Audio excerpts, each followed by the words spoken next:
Hey guys, welcome out to the N.S.W.where Wildlife Show Australia.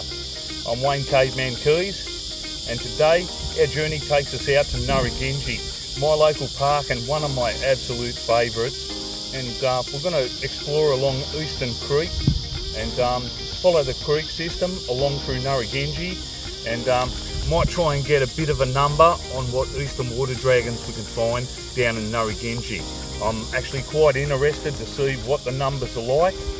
When I was a kid, we had nearly no eastern water dragons down in N.S.W.where, so it's a real population explosion, and we're going to go and find out what we've got on today's next stop. And we'll follow this creek system along, and we'll probably go all the way to the end of N.S.W.where Reserve and see what we can find along the creek system, eh? Should be a ripper. And you can see just down on this side here, this is one of the ponds that I usually explore. And I usually don't go along the Eastern Creek system itself, so it's going to be very interesting today to find out what we've got on the next stop. Let's get out of here. And as we wander along next to Eastern Creek system, we see a new arrival on the scene at N.S.W.where, and this is one of the less common water birds, the buff-banded rail. And they're called the buff-banded rail because they have a beautiful buff-banded chest. You'll see when he lifts his chest up here. And, this is just a young one, a new arrival. You can see him next to Eastern Creek as he wanders up, feeding on all the small invertebrates at the side of the water. And you can see that banding on the chest there. An absolutely beautiful animal, the buff-banded rail. And these guys are very interesting to watch. They like to forage amongst the edge of the creeks, and they're an omnivorous scavenger, and they feed on a range of terrestrial invertebrates and small vertebrates, seed, fallen fruit and other vegetable matter, as well as carrion and refuse. And they've got quite an interesting nest as well. It's usually situated in dense or reedy vegetation and close to the water, usually with a clutch size of about 3 to 4. Very, very interesting and quite shy animal. So as we watch this guy here, he's far from shy. That's a good little fellow. And giving us a very good look at those patterns and colours on that plumage. Quite a beautiful bird. And a movement in the distance brings our eyes to a beautiful eastern water dragon. And this one's a juvenile male. You can tell by the markings, that pure black banded stripe down from the eye to the back of the neck. And the shape of the head on the males is slightly different than the females as well. Crests are slightly larger, and they're definitely the most colourful out of the two. This one just being a juvenile, very interesting to see how it's starting to gain such a colourful spine and a beautiful coloration. Next stop, it's one of the staples of N.S.W.where and one of my favourite birds, the beautiful sacred kingfisher. And they're a staple down along Eastern Creek, along with the azure kingfisher as well. They feed on a range of different insects and invertebrates and guppies from out of the water, and they'll even take small eels and skinks. They don't mind to take skinks, so they're a very efficient hunter. That amazing blue all over the head and down the wings.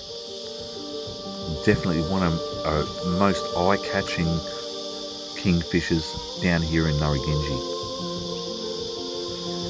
So we might head off further down the creek and see what else we can find. Eastern Creek's just been a marvel, and we've spotted 3 or 4 water dragons and the beautiful sacred kingfisher. The buff-banded rail have been a great start to the day. Well, we might head off and find out what we've got on our next stop. Absolute ripper, this one. Oh, look at the size of this big male eastern water dragon.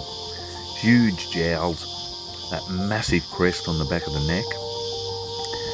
As you can see, the jowls are a form of a fat storage, so he'll feed himself up and build up the tail and all of the fat storage in the body, and he could go for months and months without food, this guy, if he had to, which he doesn't have to, because there's a massive food source at Narragansett.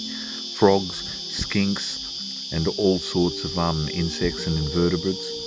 So plenty of food source, and you can see got a head like a house brick, this guy. It's absolutely massive. So that's our first really good size male eastern water dragon, and he'd probably be over a metre long, so it's quite a large specimen. I've actually seen some specimens over $1.20 m. They can get quite large. So we'll head off to the next stop. On the next stop, down beside the creek, we've got a red-bellied black snake, and he's on the hunt, and he'd be hunting for either a frog or a skink, I'd say. That forked tongue is working overtime, and it looks like he may have sensed something in or around the grass, or it could be even under the log here. That forked tongue will work in separation with both sides of its brain, so it can zero in on the exact location and direction of its prey. As you can see it licking the air and picking up all of the dust particles and the chemicals and molecules in the air, will be processed by the Jacobson's organ, a sheath-like device that the tongue slips back into, and it processes all of these chemicals. You can see he's having a good look in here. Could actually be right in here. His tongue's flicking and the head's going from side to side. So yeah, he's drawn back to that area, so he may be in a hollow up in the middle of the log. Now, he's definitely on the hunt. If we get lucky here, we might even see him get himself a feed. And it's a daily routine of the red bellies. You can see him here. It looks like he sensed something. Oh, he's definitely zeroed in on something here. Very interesting. Oh, he had a strike. I'm not sure if he's got something here, but oh yeah, he's definitely got something. He's definitely got something. Look at the grass shudder around. Probably a frog or a skink. And oh yeah, he's definitely coiling over the top of that. And pity we can't get a closer look in underneath the grass, but he's definitely onto something there. And we can see him. He's just under the grass here, and he might just surface in a minute, and we might see him finishing off his meal or aligning his jaws.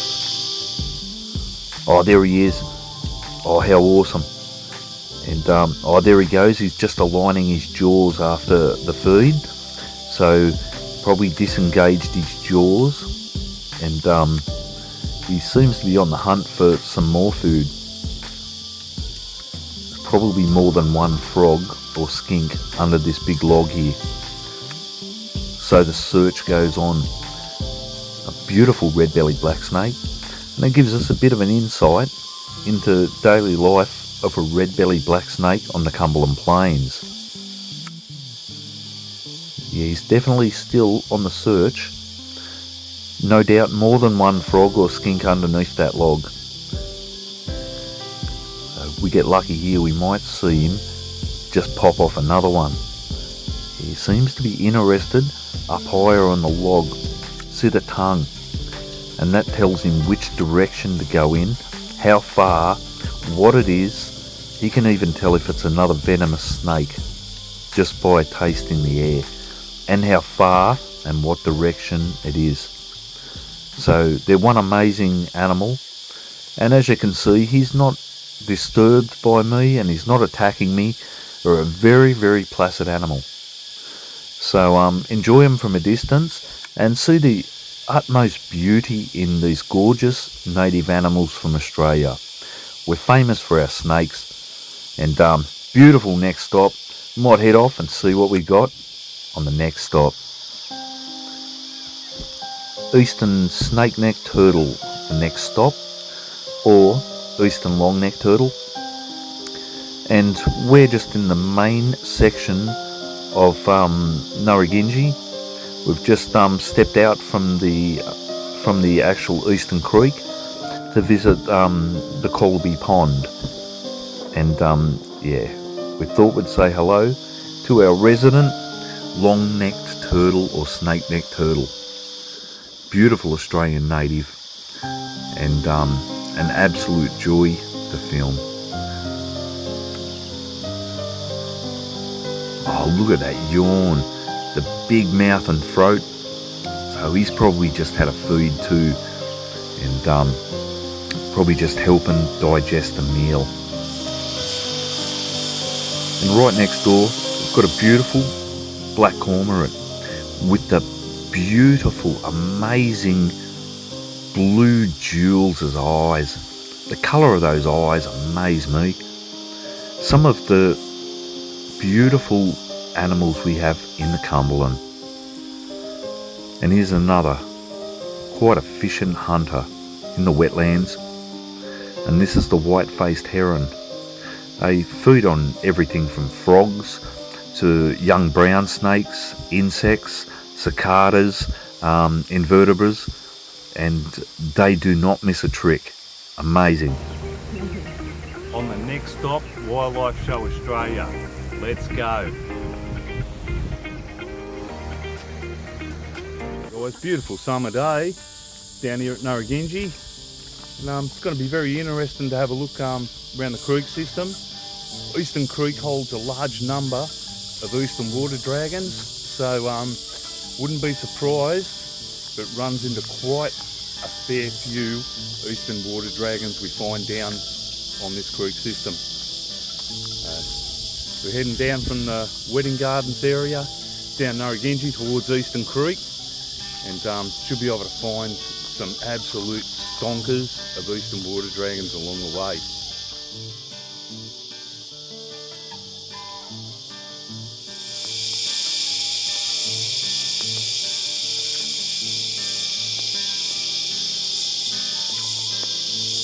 There he is.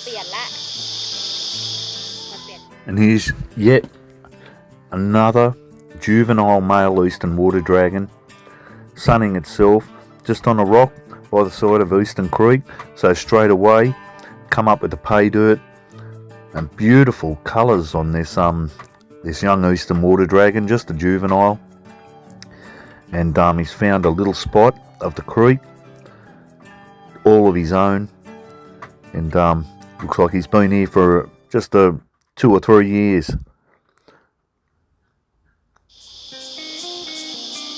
And in the grass, in the wetlands beside Eastern Creek, got a spectacular bird. One of my very favourite birds in the world, not just Australia. It's the eastern rosella. All down the eastern coast of Australia, New South Wales and Victoria. And they're one beautiful bird. Some of the patterning and colours, and we can see how they love to feed on these seeding plants. We watch him here, he's getting a good feed, and I notice there's a younger one just up to the right. So he's teaching the younger one how to stay down low and keep watch out for predators and feed on the seeding millet seeds and grasses in the wetlands. And some of these plants you will only see every 10 to 15 years, some of these, because there has to be a certain amount of water in the wetlands at a certain time of year for a lot of these seeding grasses and rare plants of the Cumberland to seed and propagate. Here we have the young one up here, just starting to get the colours. So yeah, it's a hive of activity come summer. All of the nesting birds that have now had fledgling babies, learning the ropes out in the beautiful Cumberland Plains of Australia. So the eastern rosella, a beautiful wetlands and grasslands bird, and at home in the dry plains as well. Look at that coloration just starting on the juvenile. The start of new life in the Cumberland. Australia, the best place on earth, amazing. And we go back to Mum and say goodbye. We're off to the next stop, and she's just having a good feed here. They take full advantage while they can get these seeding grasses. It may be quite a while till the next one. Oh, check this out. I can hear a buzzing all around me, and there's these magnificent wasps, native wasps, and their wings are just metallic blue. I don't know if the camera can pick this up, but they are just so amazingly blue. Nature is just spectacular. You can probably see the blue there. I can see it through the camera. And yeah, the buzzing, you might hear a bit of screaming soon, because no doubt if one of these guys bites me, it's going to sting a bit, and they'll no doubt all start biting me. I've been lucky so far, so I hope you got to see some of this blue hues off some of these wasps. Probably 50 or so wasps here around this nest.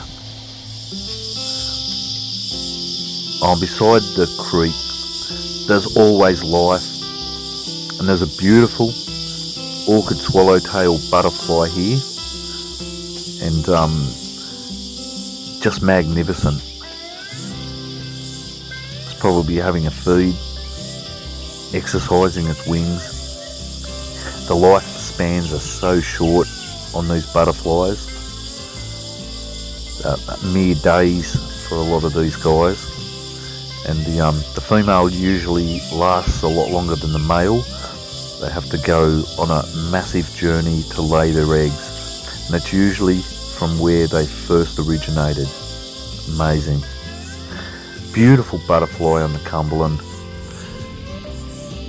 Let's give you one last look at this amazing butterfly, and the journey that they intake is truly amazing. With every beat of the wing, it lessens their life. Oh, what a magic find this guy is. This is one amazing dragonfly, and it's the fiery skimmer, and so called because of the amazing gold and fire orange tail. You can see he's got some little morsel he's feeding on here. She looks like a small section of a wing of a small animal by the looks of it. But yeah, that gold is just sensational. It's got to be 24 karat gold, that. Just beautiful.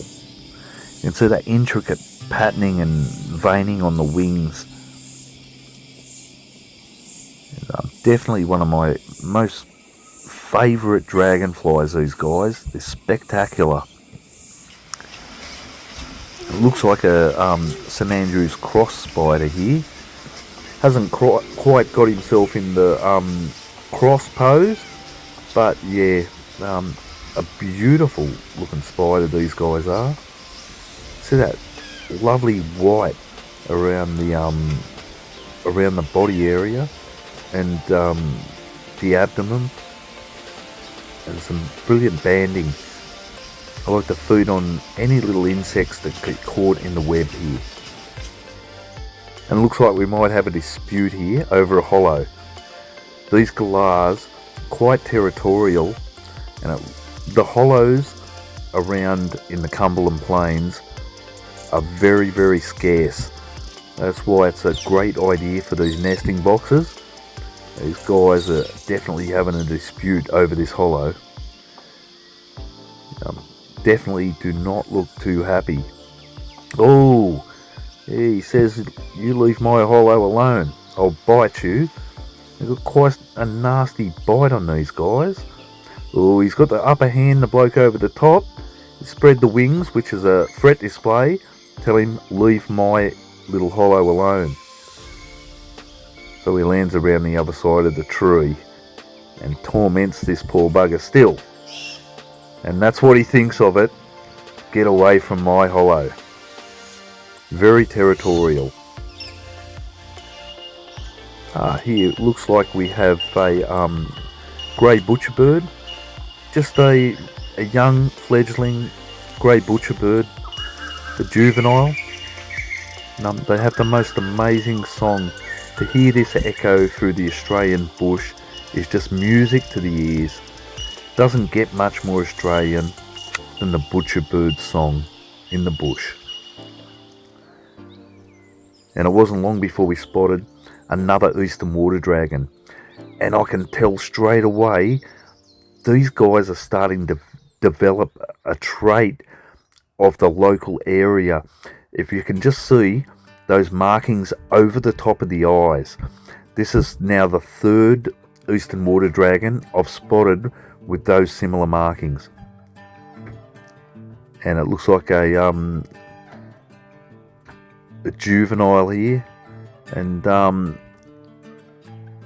seriously looks like this one may have those similar markings over the eyes. They're like eyelashes over the top of the eyes, like lions. You can probably only just see them. Turns its head around, and it seems like it might be a trait evolving in this particular area of the eastern water dragons. We have, like the subspecies down south, the Gippsland water dragon, but there's also some grey area in between at Shoalhaven. You can see some that are almost green or blue with a yellow chest, so they're constantly evolving. It looks like we've got a female eastern water dragon up on the log. Actually could be a young male, this one. It's got that banded stripe from the eye to the back of the ear. The coloration's quite dull when they're young. Just bring you a little bit more footage of this guy on the way back. So there was another 3 eastern water dragons just in this section here in Eastern Creek. I think I can see one just a bit further up the bank there. See if I can zero in on him. In here somewhere. Yes. There's one eastern water dragon. The younger male. Starting to get the breeding colours coming onto the chest. But, it's about, got to bring it up to 18 so far. And there's a large male here somewhere and a female that ran up the log, so there's quite a few in this section. A large male eastern water dragon.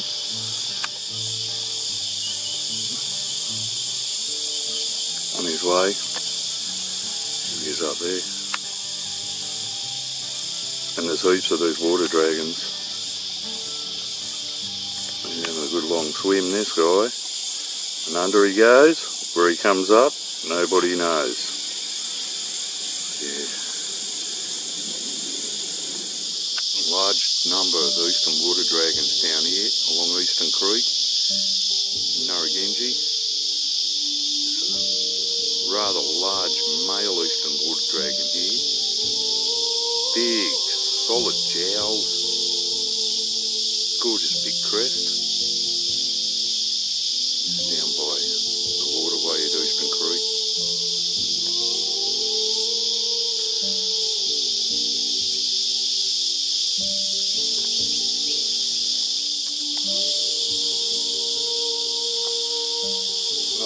dragon across here. Ah, there we go. Another eastern water dragon. Eastern Creek, large population. Just going through Narragansett. One of the staples out on the eastern coast of Australia, the eastern water skink. And this one looks gravid, extremely gravid. And that's another word for pregnant within the reptiles and or egg bearing.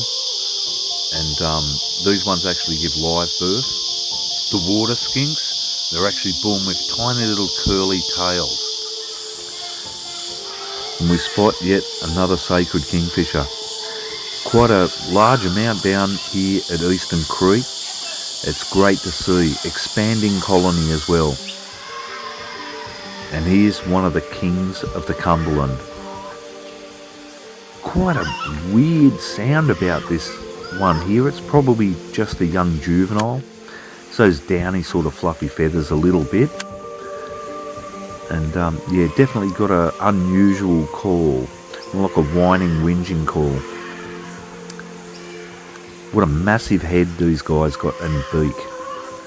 And quite often see them with anything from brown snakes to all sorts of little mammals, mice, rats, and skinks. They're quite an efficient hunter, and our largest kingfisher. It's great to get two of the kingfishers here in the one frame. The kookaburra.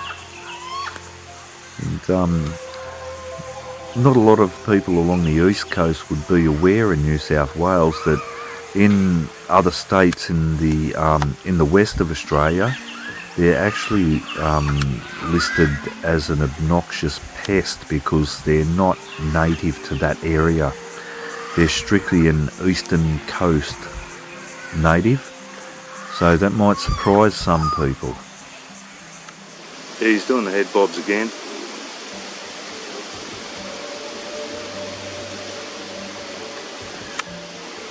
There's definitely must be a another male around, because that's there.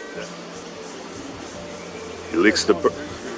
Hey, oh yeah, they're mad. Hey, look at it, licks the tree to show it's its tree, and then bobbing its head everywhere.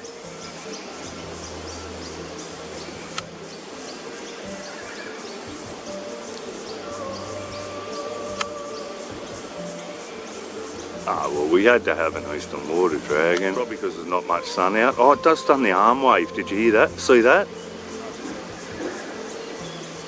It's doing the head bobbers, but it done a mad arm wave too. See it? There it goes. Oh, there must be, bro. There must be someone there, somewhere. We just don't know where it is, but it's there somewhere. It could be doing it. And that signals the last stop on the Cumberland Express. This guy's waving goodbye, so we'll wave goodbye too. We'll see you on the next stop.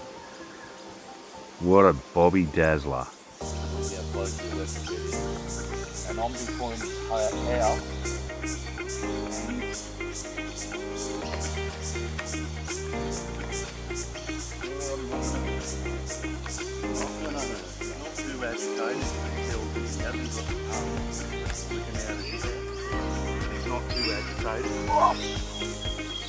Hey guys, what a mad day. Another awesome day out on the Cumberland, and many reptiles out today. It actually got a little bit too hot for the reptiles towards the middle of the day, so a lot of them went into hiding in the shady places, but we still managed to see quite a number of awesome reptiles. I hope you enjoyed the day and the walk, and I'll see you tomorrow on the Next Stop Wire live show. Let's get out of here.